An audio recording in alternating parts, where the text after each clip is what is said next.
రోగానికి సర్జికల్ దాడులతో చికిత్స ఆరంభించింది భారత్. ముష్కరులతో కుట్రలకు తెగబడితే సహించేది లేదంటూ మెరుపు దాడులతో హెచ్చరిక పంపింది. లక్షిత దాడులు విజయవంతం కావడం వల్ల ఇప్పుడు అందరూ ఒకే అంశంపై చర్చించుకుంటున్నారు. కమ్ముకున్న ఉద్రిక్త పరిస్థితులతో పూర్తి స్థాయిలో యుద్ధం వస్తే ఎవరిది పైచేయి? ఆ ప్రభావం రెండు దేశాలకే పరిమితమవుతుందా లేక ప్రపంచంపైనా ఉంటుందా? ఆర్థిక వ్యవస్థలపై పడే నష్టం ఎంత? రెండు దేశాల వద్ద ఉన్న అణ్వాయుధాలు ఎలాంటి విధ్వంసాలు సృష్టిస్తాయి? ఇలా అనేక ప్రశ్నలు ప్రతి ఒక్కరి మదిలో మెదులుతున్నాయి.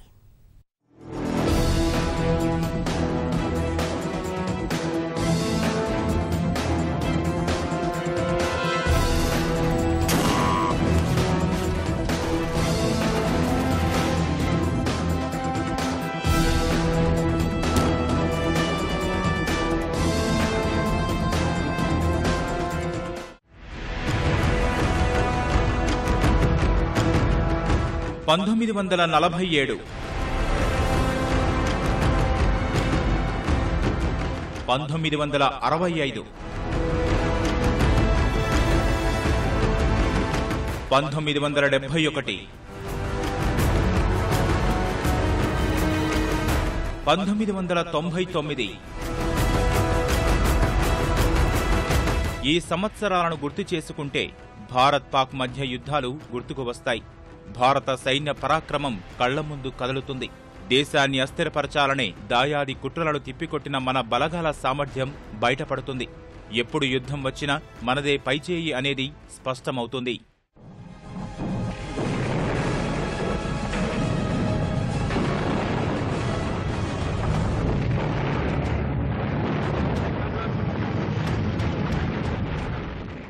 అయితే ఏళ్లు గడిచాయి.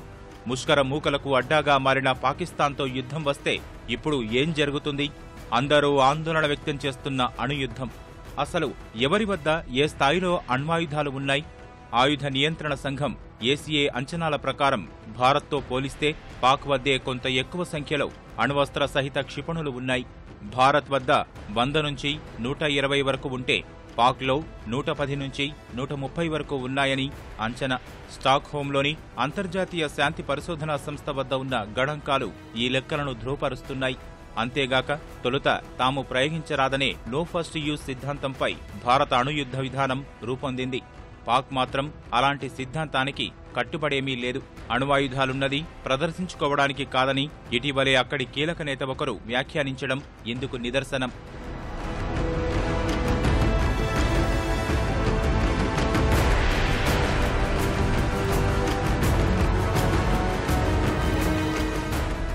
పాక్ వద్ద ప్లూటోనియం ఉత్పత్తి చేసే రియాక్టర్లు 4 ఉంటే భారత్ వద్ద 1 ఉంది. ఏటా 20 అణు వార్హెడ్లను ఉత్పత్తి చేసే సామర్థ్యం పాక్కు ఉంటే భారత్ వద్ద 5 ఉత్పత్తి చేసే సామర్థ్యమే ఉందని అధ్యయనాలు చెబుతున్నాయి. భారత్ వద్ద సుమారు 600 కిలోల ప్లూటోనియం నిల్వ ఉంది. పాక్ వద్ద 170 కిలోలు ఉంది. ఈ నిల్వలతో పాటే అత్యంత శుద్ధి చేసిన యురేనియం HEU సుమారు 3.1 టన్నుల మేర పాక్లో ఉందని అంచనా. ఒక్కో అణు వార్హెడ్కు 5 కిలోల ప్లూటోనియం లేదా 15 కిలోల HEU అవసరమవుతుంది. అంటే ఈ నిల్వలతో భారత్ 120, పాక్ 240 ఆయుధాలు రూపొందించుకోగలవని అంచనా.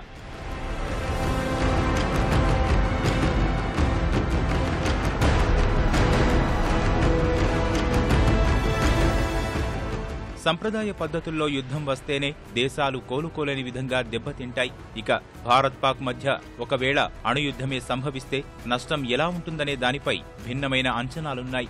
రెండు దేశాలు కలిసి 100 అణువార్హెడ్లను ప్రయోగించిన 2.10 కోట్ల మంది ప్రాణాలు కోల్పోతారు. రెండో ప్రపంచ యుద్ధంలో చనిపోయిన వారి సంఖ్యలో ఇది సగం. గాయాలు, విపరీతమైన రేడియో ధార్మికత ప్రభావానికి లోనయ్యే వారి సంఖ్య ఇందుకు అదనం. ప్రపంచానికి రక్షణగా ఉన్న ఓజోన్ పొరలో దాదాపు సగానికి సగం దెబ్బతింటుంది.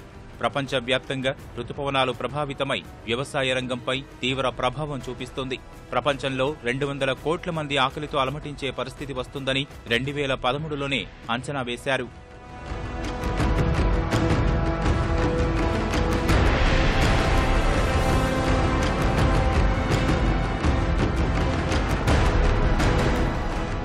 అణువాయుధాలతో భారత్లోని ఏ నగరాలపై దాడులు జరగవచ్చు? పాకిస్తాన్ వద్ద ఉన్న అణ్వస్త్ర సహిత మధ్యశ్రేణి హతాఫ్ క్షిపణులతో భారత్లోని 4 ప్రధాన నగరాలైన ఢిల్లీ, ముంబై, బెంగళూరు, చెన్నైలను గురిపెట్టగలదని అంచనా. అలాగే ఘోరీ క్షిపణులు 1300 కిలోమీటర్ల దూరాలను చేరుకోగలవు. అంటే ఢిల్లీ, జైపూర్, అహ్మదాబాద్, ముంబై, పూణే, నాగ్పూర్, భోపాల్, లక్నోలు ఈ పరిధిలో ఉంటాయి. షహీన్ 2 రకం క్షిపణులు 2500 కిలోమీటర్ల లక్ష్యాలు ఛేదించగలవు. స్వల్పశ్రేణి ఘజ్నవి క్షిపణులు 270 నుంచి 350 కిలోమీటర్ల దూరంలోని లక్ష్యాలు చేరుకోగలవు. అంటే లూధియానా, అహ్మదాబాద్, ఢిల్లీ శివార్లన్నమాట.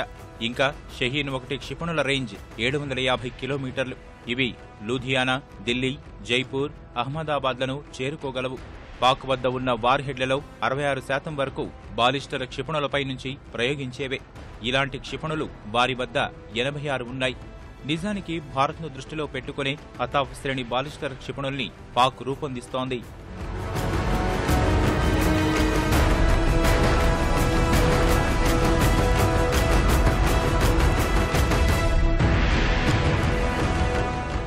భారత్ వద్ద పృథ్వీ, అగ్ని అణుక్షిపణులున్నాయి.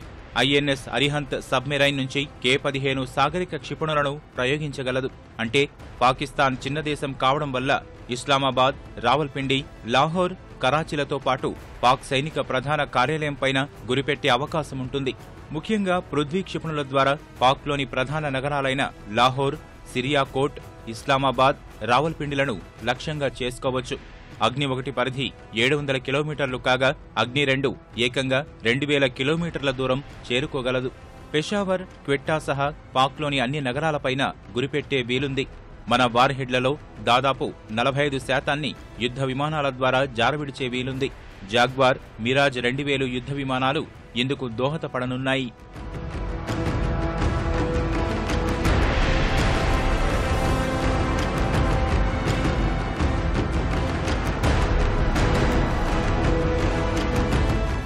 అన్నింటినీ మించి మన వద్ద ఉన్న బ్రహ్మాస్త్రం బ్రహ్మాస్. రష్యా సాయంతో దేశీయంగా రూపొందించిన ఈ శత్రు భయంకరి సైన్య అమ్ముల పొదిలో ప్రధానాస్త్రంగా మారింది. జలాంతర్గాములు, యుద్ధ నౌకలు, యుద్ధ విమానాలు భూతలం నుంచైనా ప్రయోగించడం ప్రత్యేకత. 300 కిలోల అణువార్ హెడ్లతో 290 నుంచి 320 కిలోమీటర్ల దూరంలోని శత్రు భూభాగాన్ని, సముద్ర ప్రాంతాలను విధ్వంసం చేయగలదు. గంటకు 3400 కిలోమీటర్ల వేగంతో దూసుకువెళుతూ లక్ష్యానికి 15 కిలోమీటర్ల పరిధిలో తీవ్ర విధ్వంసం సృష్టిస్తుంది.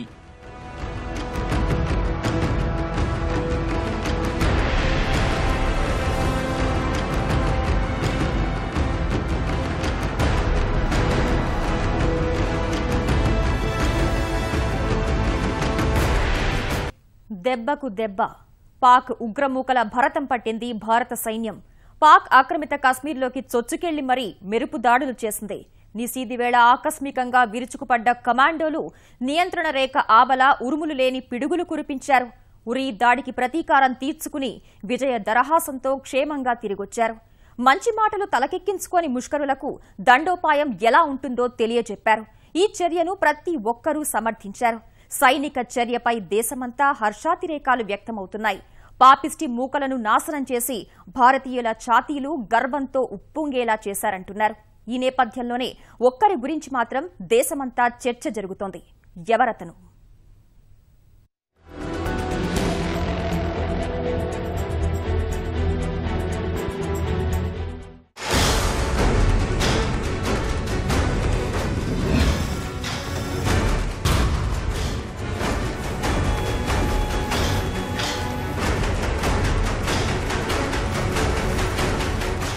అజిత్ కుమార్ దోవల్, భారత జాతీయ భద్రతా సలహాదారు. పాకిస్తాన్ ఆక్రమిత కశ్మీర్లో సర్జికల్ దాడుల నేపథ్యంలో విస్తృతంగా చర్చల్లో నలుగుతున్న పేరు. ప్రధాని నరేంద్ర మోదీ, హోంమంత్రి, రక్షణ మంత్రి, సైన్యంలోని కీలక వ్యక్తులతో పాటు అంతకు మించి అన్న రీతిలో ఈ పేరుపై చర్చ సాగుతోంది. నిజానికి నిన్న మొన్ననే కాదు, 2014 మే 30 5వ జాతీయ భద్రతా సలహాదారుగా పదవీ బాధ్యతలు తీసుకున్నది మొదలు జాతీయవాదమే అజెండాగా, అంటే జాతి ప్రయోజనాల పరిరక్షణే అంతిమ ధ్యేయంగా భారత వ్యూహాలు పదునెక్కడం ప్రారంభించాయి. విషం చిమ్ముతున్న పాకిస్తాన్ విషయంలోనే కాదు, పక్కలో బల్లెంలా మారిన చైనా, వారికి దగ్గరగా జరుగుతున్న లంకలతో మొదలైన ఆ వ్యూహరచన అర్థమయ్యేలోపే జరగాల్సింది జరిగిపోతోంది. ఆయన్ను బాగా ఎరిగిన సైనిక అధికారులు, మాజీ సహచరుల మాటల్లోనే చెప్పాలంటే తనొక ఇండియన్ జేమ్స్ బాండ్. ప్రాణాల మీద ఏమాత్రం తీపి లేకుండా దాయాది దేశంలో 7 ఏళ్లపాటు అజ్ఞాతవాసం చేశాడు. సమస్యాత్మక ప్రాంతాల్లో తిరుగుబాటుదారులనే వేగులుగా చేసుకుని గన్ పాయింట్ బ్లాంక్లో వ్యవహారాలు చక్కబెట్టాడు. భిక్షగాడిగా, రిక్షావాడిగా, 1-2 అనేక అవతారాల్లో ప్రపంచం చుట్టాడు. కాని ఏం చేసినా దేశం కోసమే, దేశం కోసం మాత్రమే. ఆ అనుభవంతోనే ఎన్ఎస్ఏగా ప్రధాని మోదీ తర్వాత అత్యంత శక్తివంతమైన వ్యక్తిగా సర్వం తన కనుసన్నల్లో నడిపిస్తున్నారు అజిత్ కుమార్ దోవల్. జాతీయ భద్రతా సలహాదారు పదవి గురించి ఒక్క మాటలో చెప్పాలంటే రక్షణ, విదేశాంగ శాఖల మంత్రుల కంటే ఒక మెట్టు పైనే వారి స్థానం ఉంటుంది. అలాంటి అత్యంత కీలకమైన పదవికి దోవల్ను మోదీ ఎంపిక చేశారు. అంటే పాకిస్తాన్తో జరిగే చర్చలు, సంప్రదింపులు లేదా కయ్యాలు అన్నీ ఆయన సూచనల మేరకే లోబడి ఉంటాయి.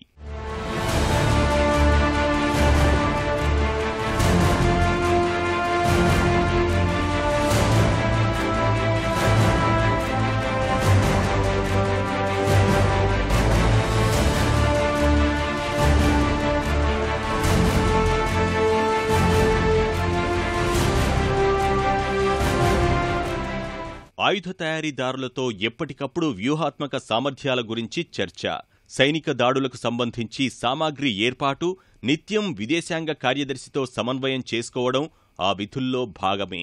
ప్రస్తుత సమయంలో భారత ఎన్ఎస్ఏ బాధ్యతలంటే సాధారణమైన విషయం కాదు. ముఖ్యంగా భారత అభివృద్ధి పరుగులకు అడ్డంకులు సృష్టించడానికి మన పొరుగు దేశాలను వలలో వేసుకుంటూ చైనా చేయని ప్రయత్నం ఉండటం లేదు. పాకిస్తాన్తో 3 లక్షల కోట్ల రూపాయలకు పైగా భారీ పెట్టుబడులతో ఆర్థిక నడవ, శ్రీలంకకు సాయం పేరిట అందర్నీ గుప్పిట పడుతోంది.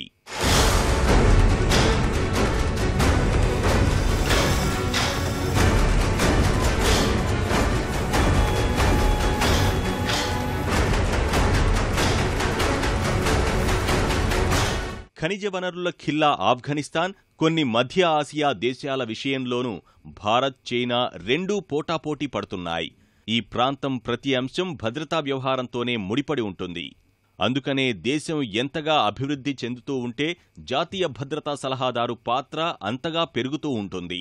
ఇంత కీలకమైన స్థానంలో ఉన్న దోవల్ బయటకు కనిపించేది తక్కువ. మీడియా కంటికి చిక్కేది చాలా అరుదు. ఎవరికీ ఇంటర్వ్యూలు ఇవ్వరు. సన్నిహితులు కూడా తమ పేర్లను బయటకు చెప్పడానికి అంగీకరించరు.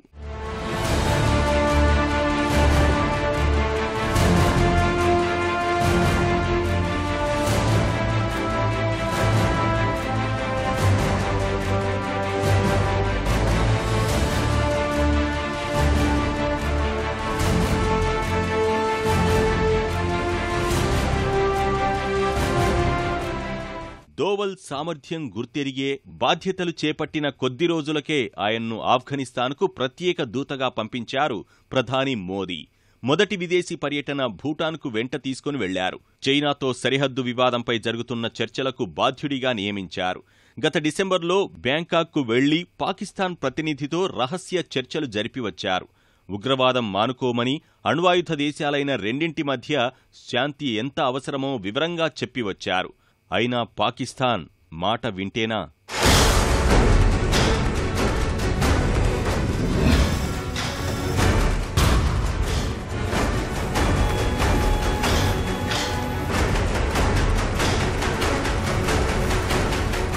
ఇండియన్ జేమ్స్ బాండ్ అని ఎందుకంటారంటే మనిషి జీవితకాలంలో ఎంత సాధించగలడో అంతకు మించి ఇప్పటికే ఎన్నో రెట్లు చేసేశారు దోవల్.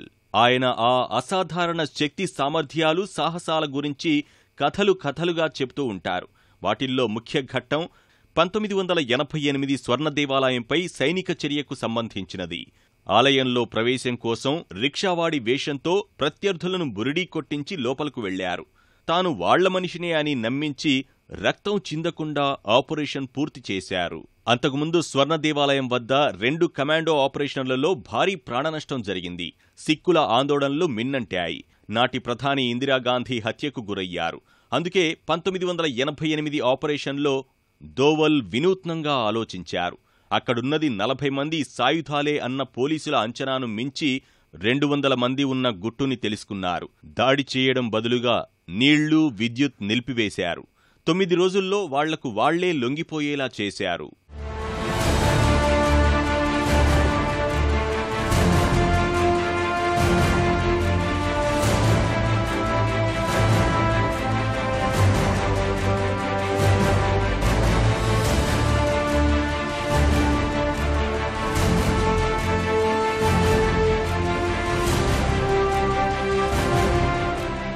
ప్రధాని మోదీపై ఆయన ప్రభావంపై ఎన్నో విమర్శలు వస్తున్నాయి. కొందరైతే ప్రభుత్వంలోనే అంతర్గతంగా ఆయనపై వ్యతిరేకత ఉందని ప్రచారం చేస్తూ వచ్చారు. మోదీ ఆకస్మిక లాహోర్ పర్యటన తర్వాత ఎంతో మంది ఈ విషయంపై బహిరంగంగానే విమర్శలు చేశారు కూడా. రాహుల్ గాంధీ నేరుగా దోవల్ విధానాలనే ప్రశ్నించారు. కానీ ఏ ఒక్క మాటకు ఎక్కడా చెలించని దోవల్ మాత్రం తన పని తాను చేసుకుని పోతూనే ఉన్నారు. పఠాన్కోట్ వైమానిక స్థావరంపై దాడి జరిగినప్పుడు సైనిక చర్యని దగ్గరుండి నడిపించారు. భారత వ్యతిరేక వైఖరిని పెంచుకుంటున్న మహింద రాజపక్సే స్థానంలో మైత్రిపాల సిరిసేనను పదవిలోకి తెచ్చింది దోవల్ వ్యూహాలే అంటారు. 1945లో ఉత్తరాఖండ్లోని గర్వాల్ ప్రాంతంలో జన్మించిన దోవల్ 1967లో ఆగ్రా విశ్వవిద్యాలయం నుంచి అర్థశాస్త్రంలో మాస్టర్స్ పూర్తి చేశారు. 1968లో ఐపీఎస్కు ఎంపికయ్యారు. 1972లో నిఘా విభాగంలో అడుగుపెట్టి అక్కడే 3 దశాబ్దాలు సేవలందించారు. ఈశాన్య భారతం, జమ్మూ కశ్మీర్లో ప్రాణాలు పణంగా పెట్టి పనిచేశారు. ఇంగ్లండ్లోనూ కొంతకాలం సేవలందించారు. పాకిస్తాన్ అధికార భాష ఉర్దూలో దోవల్ దిట్ట.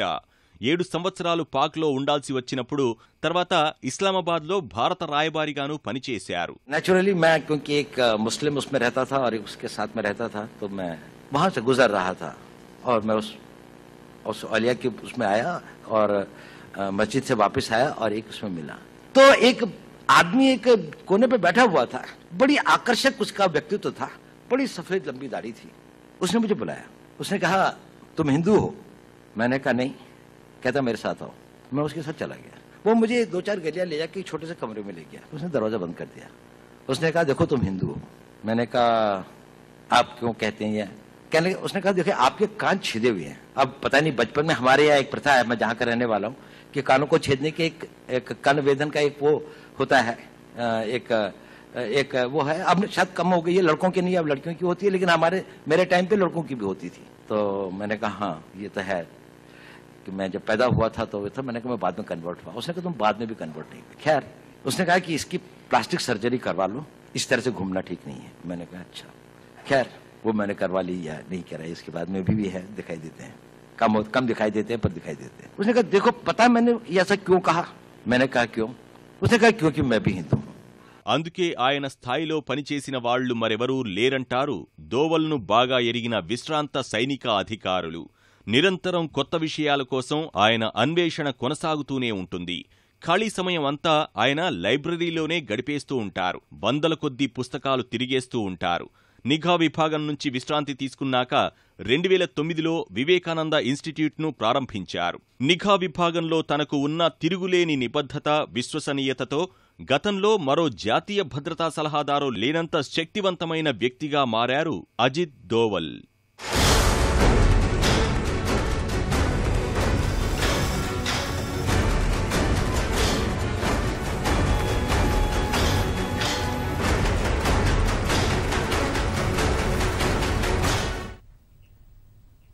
అణ్వాయుధాల బెదిరింపులకు అదరలేదు, బెదరలేదు.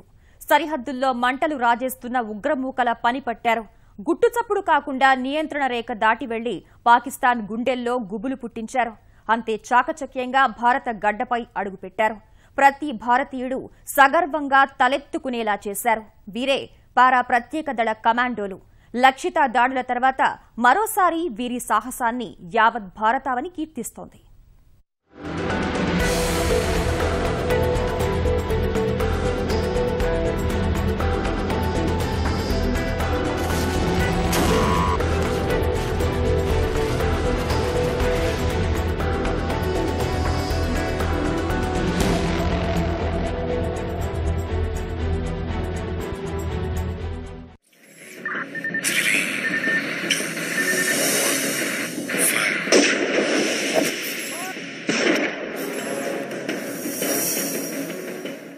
మెరుపు వేగం వీరి సొంతం.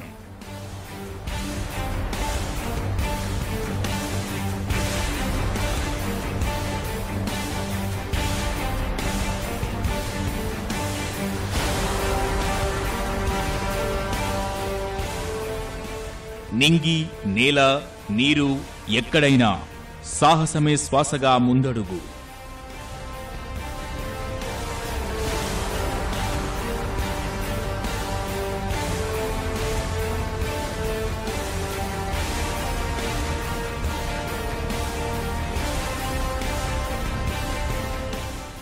ముష్కర ముఠాలను మట్టుబెట్టిన భారత పారా ప్రత్యేక దళ కమాండోలు భారత్ సత్తా ఏంటో పాక్ ప్రేరేపిత ఉగ్రవాద సంస్థలకు కళ్లకు కట్టారు.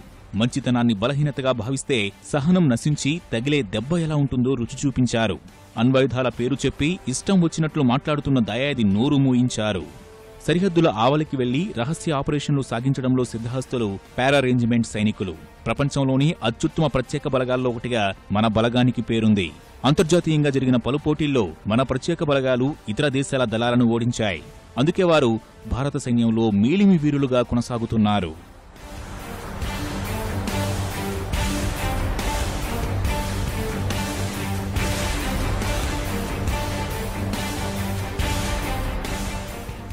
పారా రేంజిమెంట్కు దశాబ్దాల చరిత్ర ఉంది. 1945లో ఏర్పాటు చేసిన ఆ విభాగాన్ని రెండవ ప్రపంచ యుద్ధం తర్వాత రద్దు చేశారు.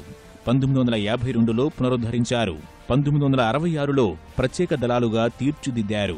వేల మీటర్ల ఎత్తులో ప్రయాణిస్తున్న విమానాల నుంచి పారాచూట్ సాయంతో కిందకి దిగడం, ఎక్కడో దాక్కున్నా మైదానంలో భారీగా ఆయుధ సంపత్తిలో ఉన్న శత్రువును మట్టుబెట్టి రావడం వీరికి వెన్నతో పెట్టిన విద్య. మెరుపు వేగంతో శత్రువుకు నష్టం కలిగించి వెనక్కి వచ్చేస్తారు.